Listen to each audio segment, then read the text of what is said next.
Hello again. We're going back to 1972 now. Uh, I was on a sugar line ship called the Sugar Exporter, quite a large ship, uh, 8 big hatches, bulk carrier.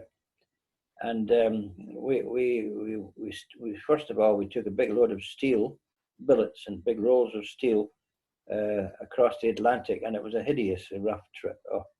But anyway, we got up to the St. Lawrence River, and we went up past Quebec and up the St. Lawrence River, and it's quite a huge, big system up there. The Great Lakes. You go through some locks and stuff, and there's about 5 lakes, and I think the first one's Lake Huron, then Ontario. Anyway, it was Lake. The steel was for Detroit, which is as probably people know, it's a big American industrial city, Motor Town, where most of America's cars have been built over the decades. And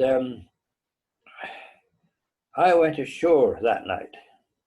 I was second mate. I'm just on my own. I wasn't very impressed with Detroit. It was dirty, inhospitable, grey. It was cold. And I remember the first pub I went into, the rather unattractive, unfriendly barmaid, quite sort of middle-aged, she just took one look at me and she saw what I was dressed in, my accent. She said, "No, I'm not serving you." And obviously well over, 18 or 21. So that was my first taste of an American from Detroit. Anyway, I continued on. I went uptown and I had quite a few drinks. And I remember very clearly, though, as I went to get a taxi back to the ship, I got this Negro taxi driver, and he certainly wasn't friendly either. In fact, he was so unfriendly that he tried to charge me about 4 times what the fare should be. I knew I was being really ripped off, so I laid into him. I more or less told him that I was not going to pay, and unless he, took the fare down, I'd probably give him a hiding. So anyway, he was. And these days, I believe it or not, I could give people hidings, not like now. But anyway, he instead drove me to the police station, and I was taken out of the car and placed in the police cells. Now, there's a big open place in the police station called the Bullpen. And off the Bullpen, there's about a dozen cells. And they put me in a cell with 3 black men. And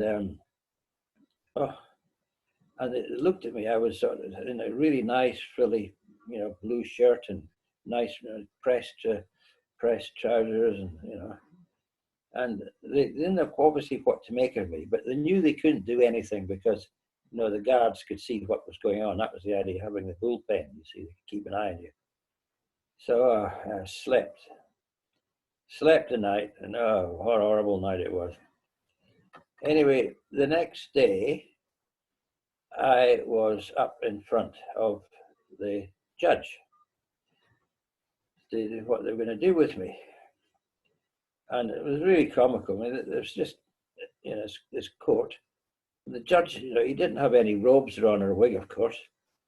And I was brought in, and he was chewing gum, and he looked at me distastefully.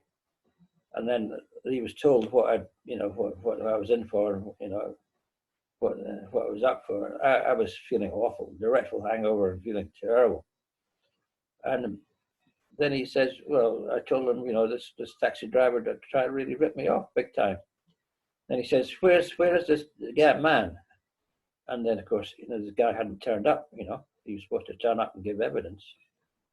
So he just chewed a bit more, and he looked at me and says, "Beat it, kid." And that was American justice. "Beat it, kid." So I was out. Then I had to go back to the ship, of course. Everybody wondered where I was. Oh, God. And luckily, I had a pretty good captain with a good sense of humor. So I was forgiven for that. But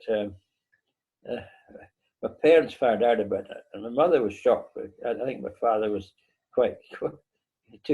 He saw the funny side of it. But anyway, that was my first experience in America. So there we are. Okay.